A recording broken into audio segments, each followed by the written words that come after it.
శ్రీ గురుభ్యో నమ. హేరంబ జ్యోతిష్య పీఠానికి స్వాగతం.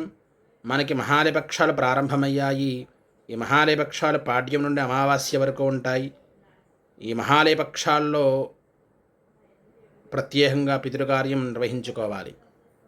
అంటే పితృదోషాలు, చాలామందికి పితృదోషాలు ఉంటూ ఉంటాయి. చూడండి, కొంతమంది పూజలు చేస్తారు, హోమాలు చేస్తారు, వ్రతాలు చేస్తారు, ప్రతి పూజలో పాల్గొంటూ ఉంటారు. వాళ్ళకి ఆ పూజలు ఎన్ని చేసినా ఫలితం అనేది రాకుండా ఉంటుంది. వారికి పితృదోషాలు ఉండే అవకాశాలు కూడా ఉన్నాయి. మరి వారే కాకుండా ప్రతి ఒక్కరూ కూడా పితృకార్యాలు నిర్వహించుకోవాలి. చాలామంది ఏంటంటే తండ్రి కానీ తల్లి కానీ మరణించినటువంటి తిథి ఏదైతే ఉందో అది తెలియని పక్షంలో ఈ 15 రోజుల్లో అమావాస్య నాడు ఖచ్చితంగా పితృకార్యం నిర్వహించుకోవాలి.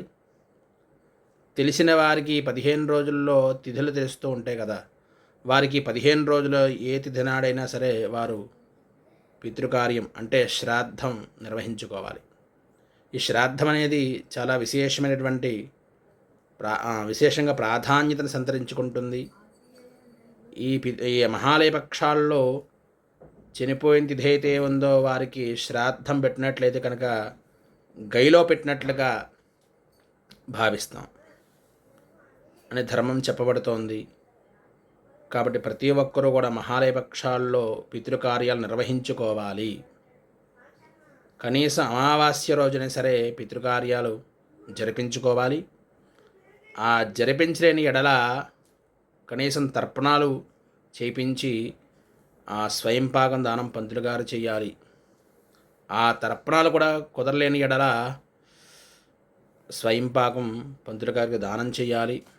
మీ యొక్క పితృదేవతలు ఎవరైతే ఉన్నారో వాళ్ళ పేర్లు చెప్పి అక్కడ స్వయంపాకం దానం చేస్తే ఆ పితృదేవతలు సంతోషించి మీకు మీ కుటుంబానికి అభయాయురారోగ్య ఐశ్వర్యాలతో పాటు వంశాభివృద్ధి కలిగింపజేస్తారు. కాబట్టి ప్రతి మానవాళికి కూడా ఈ యొక్క పక్షంలో ప్రతిరోజు విశేషంగా చెప్పబడింది, విశేషమైన రోజని చెప్పబడుతోంది. కాబట్టి 15 రోజులు పితృకార్యాలకి కొంగు బంగారంగా ఉంటాయి. ఈ మరి 15 రోజుల్లో ఏదో రోజు పెట్టడం ధర్మం. కానీ ఎడల అమావాస్య నాడు ప్రత్యేకంగా పెట్టి తీరాల్సిందే. ఈ సంవత్సరం అమావాస్య ఆదివారం వచ్చింది కాబట్టి చాలా విశేషమైనటువంటి ఫలితం మనకి సంతరించుకుంటుంది. కాబట్టి ప్రతి మానవాళి కూడా ఆ రోజును ప్రతి ఒక్కరూ కూడా స్వయంపాకదానం చేయండి. శ్రాద్ధం పెట్టలేని వాళ్ళు ఆ పితృదేవతల పేర్లు చెప్పి మీ దగ్గర ఉన్న పంతులు గారు ఎవరైతే ఉన్నారో వారికి సంతృప్తికరంగా స్వయంపాకదానం చేసి చక్కగా తాంబూలం ఇచ్చి ఆ యొక్క పంతులు గారు అనుగ్రహం పొందడం వల్ల పితృదేవతలు సంతోషిస్తారు. మీకు సమస్త దోషాలను కూడా నివృత్తి అవుతాయి.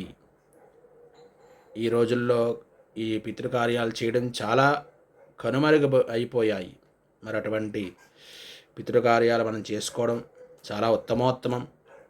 కాబట్టి 15 రోజులు కూడా విశేష ఫలితం మనకి సంతరించుకుంటుంది. ప్రతి మానవాళి కూడా సద్వినియోగం చేసుకోండి.